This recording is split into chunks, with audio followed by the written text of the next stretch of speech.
ठीक है। सो आगे बढ़ते हैं। अब इसी कॉन्सेप्ट को यूज करेंगे, आरएमएस वगैरह के बारे में समझेंगे। अब जैसे बोल्ट्जमैन का नाम मैंने लिया, एक और साइंटिस्ट का नाम था मैक्सवेल। तो मैक्सवेल और बोल्ट्जमैन ने बहुत इंटरेस्टिंग स्टडी की on the basis of the velocities of the particles in a gas. तो उन्होंने ये देखा कि यार सारे जो पार्टिकल होते हैं वो सारे एक वेलोसिटी से ट्रैवल नहीं करते, उनके अंदर कुछ कैटेगरीज होती है जिनके साथ में उनका मोशन होता है। उनको समझने की कोशिश करते हैं थ्रू अ कर्व, एक ग्राफ के थ्रू, जिसको बोला जाता है मैक्सवेल बोल्ट्जमैन डिस्ट्रीब्यूशन कर्व।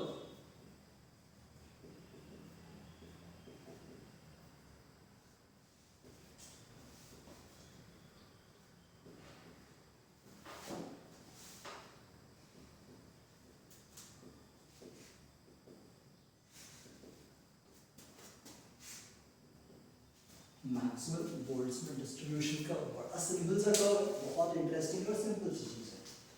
तो एक सिंपल कोऑर्डिनेट एक्सिस डेवलप की मैंने इस प्रकार से।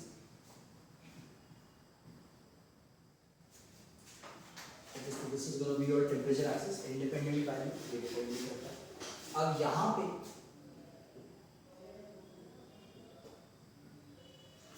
पे मैंने एक वैल्यू ली है n0 by n की। अब ये n0 by n बेसिकली क्या होता है? अगर मैं बोलता हूँ कि n मॉलिक्यूल्स, 10 मॉलिक्यूल्स हैं, इसमें से 3 मॉलिक्यूल कुछ अलग वेलोसिटी से ट्रैवल कर रहे हैं, 4 वेलोसिटी से अलग कर रहे हैं, 2 अलग से कर रहे हैं, 1 अलग से कर रहे हैं। तो भाई जो 3 वो जो एक ही वेलोसिटी से ट्रैवल कर रहे हैं उनका ratio with respect to total कितना हो? 3/10 हो जाएगा।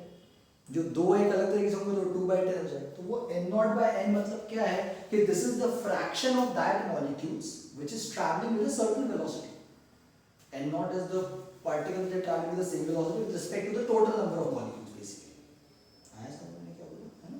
So it is the fraction of the molecules traveling with a certain velocity basically। ठीक, अब इसका एक कर्व इस प्रकार से डेवलप होता है, इस प्रकार से कर्व आता है बेसिकली। इसके लिए प्रैक्टिकल चीज है, उन्होंने एक्सपेरिमेंटली पता की है। तो अगर हम इस कर्व को थोड़ा ध्यान से देखें तो यहाँ पे एक पीक डेवलप हो रहा है जो इस फ्रैक्शन को रिलेट कर रहा है। सपोज यहाँ तक जो फ्रैक्शन है वो बढ़ रहा है, फिर फ्रैक्शन कम होना शुरू हो जाता है। ये लॉजिक है इसका। और टेम्परेचर बढ़ते चलता है, मतलब with increasing temperature the fraction of the molecule which is having a certain velocity will first increase, reach a peak and then decrease again. समझ में आया? बड़ा सिंपल से। अब ये लॉजिक क्या है?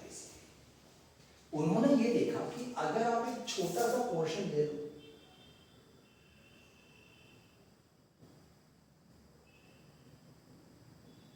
उस पीक के आसपास, तो ऐसा बहुत छोटा फ्रैक्शन मिलेगा आपको जो हाईएस्ट वेलोसिटी से ट्रैवल करता है, राइट? अब ये हाईएस्ट वेलोसिटी ऐसे तो नहीं बोलते, मैं पीक के अकॉर्डिंगली बोल रहा हूं बेसिकली। ठीक है, अब मेरे को ये पता है कि जैसे जैसे टेम्परेचर बढ़ेगा वैसे वैसे वेलोसिटी बढ़ने वाली है। ये हमारा पोस्टुलेट होता है, मतलब यहाँ पे जो फ्रैक्शन होगा उसकी वेलोसिटी सबसे ज्यादा होनी चाहिए, ऐसे है। बट अगर आप उसको कंपेयर करोगे तो उसका फ्रैक्शन बहुत कम है। तो ऐसे बहुत कम पार्टिकल्स होते हैं एक सैंपल के अंदर, किसी भी गैस सैंपल के अंदर, जो बहुत हाई वेलोसिटी से ट्रैवल करते हैं। बट ऑन द कॉन्ट्ररी, अगर मैं यहाँ पे अगर एक कर्व निकालने की कोशिश करूँ, इसका टेम्परेचर कम है, ज्यादा बढ़ा नहीं, तो इसका वेलोसिटी भी कम होगा। तो ऐसे पार्टिकल जिनका वेलोसिटी बहुत कम है उनका फ्रैक्शन भी बहुत कम है, फिर तो ऐसा देखा जाए तो। समझ में आया? तो अगर एक लीटर का गैस है आपके पास, कैन है सपोज, ये बॉटल रखी हुई थी सपोज मैंने, उसके अंदर गैस भरी हुई है, तो ऐसे पार्टिकल जो बहुत तेजी से ट्रैवल कर रहे हैं या बहुत धीरे ट्रैवल कर रहे हैं उनका फ्रैक्शन बहुत कम है। बट अगर फिर आप इसका हम देखोगे, जो कैमल हम होता है फॉर एग्जाम्पल, जो हम देखोगे उसके अंदर अगर आप देखोगे तो ऐसे पार्टिकल जिनकी वेलोसिटी बीच में आ रही कहीं, उनका फ्रैक्शन बहुत ज्यादा आ जाता है आपके पास। समझ में आया? तो लॉजिक ये बोलता है कि अगर आपके पास 10 पार्टिकल्स हैं तो उनमें से सपोज 1 या 2 पार्टिकल को जो बहुत तेजी से जा रहे हैं, 1 या 2 पार्टिकल को जो बहुत स्लो ट्रैवल करते हैं, बट मैक्सिमम जो 6-7 पार्टिकल होते हैं वो एक एवरेज वेलोसिटी से ट्रैवल करते हैं। ये वेलोसिटी ऐसी वेलोसिटी होती है जो मैक्सिमम पार्टिकल्स के पास होगी। समझ में आया? मैक्सिमम पार्टिकल्स के पास। तो ये जो रीजन आता है इसको कहा जाता है मोस्ट प्रोबेबल वेलोसिटी का रीजन। मोस्ट प्रोबेबल, तो भाई सबसे ज्यादा जो वेलोसिटी हो सकती है वो ये रीजन में आएगी कहीं ना। हाँ, जो बहुत तेजी होगी वो यहाँ पे आ जाएंगे, जो बहुत स्लो होंगे वहां पे आएंगे, उनका फ्रैक्शन बड़ा कम होने वाला है। मतलब जो मैक्सिमम फ्रैक्शन जिस वेलोसिटी से ट्रैवल करता है उसको मोस्ट प्रोबेबल वेलोसिटी कहा जाता है। ऐसा बड़ा सिंपल सा। पर देन इससे एसोसिएटेड कुछ टर्म्स हमारे पास आते हैं, जैसे अगर मैं आपको बोलूं कि मेरे पास एक ऐसा कुछ डिस्ट्रीब्यूशन कर्व दिया होगा,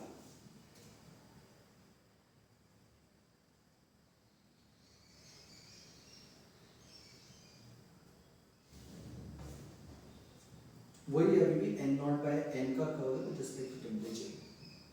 अब यहाँ पे दो गैसेस लेट्स से A और B ऐसे दे दिया मैंने आपको, तो आपके हिसाब से इनमें से कौन सी गैस का जो रिलेशन है n नॉट बाय n का मोस्ट प्रोबेबल के लिए ज्यादा वाला है। फॉर एग्जांपल तो अगर आप ध्यान से देखोगे यहाँ पे जो लंप है वो यहाँ पे आता है और यहाँ पे वो लंप यहाँ पे आता है, राइट। तो देखा जाए तो भाई ये वाला फ्रैक्शन ज्यादा होना चाहिए, ये वाला फ्रैक्शन कम होना चाहिए, बट देन फिर टेम्परेचर भी तो अलग अलग है, फिर कंपेयर नहीं कर सकते आप तो उसको।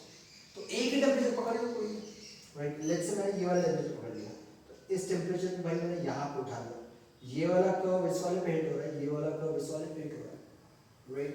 बट इस वाले कर्व के लिए ये जो पोर्शन है ये कम वेलोसिटी वाला है, जबकि इस वाले के लिए ये ज्यादा वेलोसिटी वाला कर्व है। आ रहा है समझ में? इसका मतलब ये हुआ कि अगर मैं आपको ये दो कर्व बना के दे दूं तो आप बड़े आसानी से बोल सकते हैं कि जो B गैस है उसका जो हाई वेलोसिटी है वो ज्यादा होगा as compare to A velocity वाला, क्योंकि जहां पे B का भी स्लो कर्व ही चल रहा है वहां पे A का ऑलरेडी हम पीक निकल चुका है। फॉर एग्जांपल वहां से पीक निकल चुका है, मतलब अब उसकी वेलोसिटी बढ़ना शुरू होगी, बट यहाँ पे तो ऑलरेडी स्लो रीजन में डेवलप हो रहा है बेसिकली। आया समझ में? इसका मतलब ये हुआ कि ये वाला जो पोर्शन होगा B वाला, ये हेवियर पार्टिकल्स होंगे। हेवियर पार्टिकल क्यों? क्योंकि उनको बहुत ज्यादा स्पीड पहुंचाने के लिए टेम्परेचर बहुत ज्यादा करना पड़ रहा है, राइट। A वाले के लिए टेम्परेचर कम भी होगा तो भी उनकी वेलोसिटी बढ़ रही है, डायरेक्ट प्रोपोर्शनैलिटी। तो अब अगर मैं आपको दो एग्जांपल देता हूं कि एक नाइट्रोजन गैस है, क्लोरीन गैस है, लेकिन वेरी मच से ये क्लोरीन गैस को बिलोंग करेगा, ये नाइट्रोजन गैस को बिलोंग करेगा। Nitrogen is a smaller molecule, atomic number 7 होता है, chlorine is a heavier molecule. तो फिर नाइट्रोजन को एक्सेलरेट करने के लिए आपको टेम्परेचर की ज्यादा की जरूरत नहीं है, क्लोरीन की ज्यादा की जरूरत है। आया समझ में? इसका मतलब ये हुआ कि अगर मैं टेम्परेचर बढ़ाता हूं तो जो या ऐसी कोई गैस जो ज्यादा टेम्परेचर पे आपकी हायर वेलोसिटी को एक्वायर करती है, इसका ये भी मतलब है कि उसका जो कर्व होगा थोड़ा फ्लैट बनेगा। बट अगर आपकी लाइटर गैस होगी तो उसका कर्व बड़ा स्टीप बनेगा बेसिकली। तो this is a steeper curve, this is a flatter curve. तो उसका जो हम्प है वो नीचे हो गया बेसिकली। कैमल हम्प जब नीचे हो तो फ्लैट होता है ऑलमोस्ट नॉट है, बट अगर इसका हम्प बहुत ज्यादा स्टीप है मतलब that has to be a lighter gas. Heavier gas का हमेशा फ्लैट बनेगा। आया समझ में? तो अगर आपको गैस का नाम नहीं पता तो एटलीस्ट यू कैन नो कि कौन सी गैस हेवियर होगी, कौन सी गैस लाइटर होगी, and this is pretty easy to done by Maxwell Boltzmann distribution curve. तो उन लोगों ने क्या किया है, उन्होंने तीन रीजन में डिस्ट्रीब्यूट कर दिया इसको, जिसमें से ऐसी फ्रैक्शन जो ऑलमोस्ट मैक्सिमम पार्टिकल्स के पास होंगी ऐसी वेलोसिटी, उसको मोस्ट प्रोबेबल वेलोसिटी बोल दिया गया, राइट। अब मोस्ट प्रोबेबल के जस्ट बाद में यहाँ पे कोई तो भी एक रीजन आता है जहां पे आती है हमारी एवरेज वेलोसिटी। अब एवरेज मतलब क्या होता है कि भाई जितने भी पार्टिकल होंगे सबकी वेलोसिटी सेम तो नहीं हो सकती, फ्रैक्शन सेम हो सकता है बट वेलोसिटी सेम नहीं हो सकती ना सबकी, एवरेज निकाल सकता हूं उसमें मतलब। तो जितने भी पार्टिकल्स होंगे उनका जो एवरेज आएगा that is not the average velocity, right. तो अगर मैं आपको बोलता हूं पहला टर्म एवरेज वेलोसिटी का, so let's say if I say average velocity is represented by VAV for example, then if I say there are n particles that are randomly moving with velocities u1, u2, u3 up to un, then average will be what?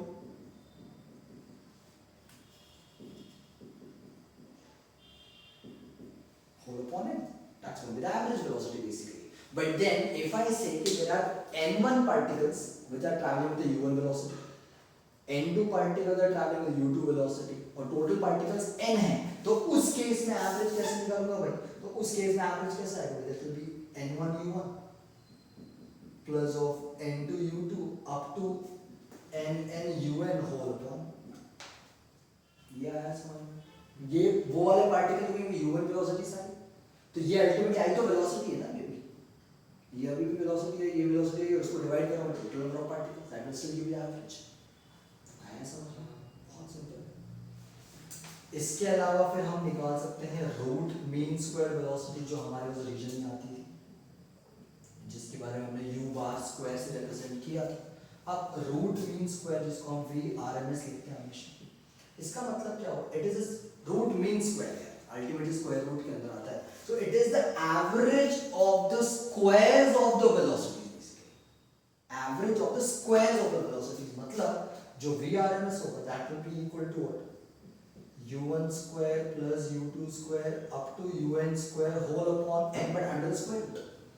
तब ये are है, obviously हम यहाँ पे अगर square कर दो तो स्क्वायर रूट रहेगा, जो हम लोग वहाँ पे यूज कर रहे हैं u बार का स्क्वायर, RMS के अंदर हमने स्क्वायर रूट यूज किया, अल्टीमेटली वो स्क्वायर रूट के फॉर्म में। अब इसी को अगर मैं इस फॉर्म में कन्वर्ट करूँ जहाँ पे n1 पार्टिकल्स u1 से ट्रैवल कर रहे हैं, n2 पार्टिकल्स u2 से ट्रैवल कर रहे हैं, तो उस केस में जो v RMS आएगा that will be equal to what, n1 u1 square plus n2 u2 square up to n un square whole upon n, but सब कुछ स्क्वायर रूट के अंदर है। आगे समझ में? बड़ा सिंपल सा कॉन्सेप्ट है। हाँ, ये चीज जरूर देखी गई है एक्सपेरिमेंटली कि अब आप खुद भी देख लो यार, आइडियली RMS वेलोसिटी स्क्वायर्स पे डिपेंड करती है, एवरेज वेलोसिटी सिर्फ u1 u2 पे डिपेंड करती है, तो ऑब्वियसली जो स्क्वायर वाली वैल्यू वो ज्यादा होगी, तो एवरेज छिलका होनी चाहिए। मतलब अगर मैं यहाँ पे तीन रीजन बोल दूँ, मोस्ट प्रोबेबल, एवरेज और यहाँ पे RMS बोल, तो ऑब्वियसली RMS ज्यादा दिख रही है फिर अपन को वेलोसिटी, तो RMS वेलोसिटी यहाँ कहीं तो भी आएगी, v RMS का रीजन यहाँ पे आएगा, मतलब जो रिलेशन आएगा वो ये आएगा कि जो RMS वेलोसिटी होगी वो हमेशा एवरेज से ज्यादा होगी और वो हमेशा मोस्ट प्रोबेबल से ज्यादा होगी, फिर तो हमेशा आगे ऐसा सिंपल सा कॉन्सेप्ट है। एक रिलेशन बनता है इनके बीच में, दैट इनका अगर हम रेशियो निकालने की कोशिश करो तीनों का अलग अलग, तो ये जो रेशियो आता है ऐसे कुछ तो भी आता है 1.224:1.128:1, तो अगर मोस्ट प्रोबेबल 1 पार्ट में आता है तो उसका जो एवरेज आएगा उसका 1.128 टाइम्स चले जाएगा, और जो RMS होगा उसका 1.224 टाइम्स चले जाएगा बेसिकली। बड़ा सिंपल सा है। अगर आपको कोई बोलता है कि नहीं भाई मेरे को इतना तरीका, मेरे पास इतने पार्टिकल्स नहीं है, आप मेरे को डायरेक्टली फॉर्मूला बताओ कि किससे मैं निकाल सकता हूँ बेसिकली, तो हम निकालने की कोशिश कर सकते हैं।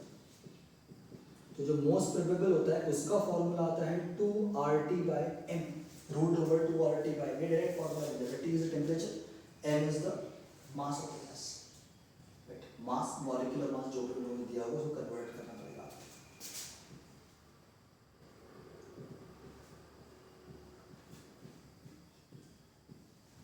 एवरेज आता है रूट ओवर 8RT/m बेसिकली, और जो RMS आएगा 3RT। आया समझ? तो ये डायरेक्ट फॉर्मूले से आप डायरेक्टली यूज कर सकते हो, इनको सॉल्व करो तो वही रेशियो मिलता है इसके, सेम गैस को अगर आप रखो तो। आया समझ? कर्व समझ में आ गया? इंटरेस्टिंग और इंपॉर्टेंट कर लेंगे।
यहाँ पे जो मैंने नाइट्रोजन और क्लोरीन आपको बताए हैं वो फ्रैक्शन के अकॉर्डिंग ही बताए हैं। अगर आप चाहो तो उसको ऐसे भी समझ सकते हो कि आप यहाँ पे भी क्लोरीन कर सकते हो, यहाँ पे नाइट्रोजन कर सकते हो, ऑन व्हाट बेसिस? हम इस बेस पे बोल सकते हैं कि भाई अगर आप फ्रैक्शन को सिर्फ कंसीडर करते हैं, सिर्फ फ्रैक्शन, यहाँ से अगर फ्रैक्शन निकालते हैं तो भाई यहाँ का जो फ्रैक्शन है वो एक हायर टेम्परेचर पे आ रहा है और यहाँ का जो फ्रैक्शन है वो एक लोअर टेम्परेचर के ऊपर आ रहा है, मतलब जितना ज़्यादा टेम्परेचर बढ़ेगा उतना ज़्यादा उसकी RMS बढ़ेगी।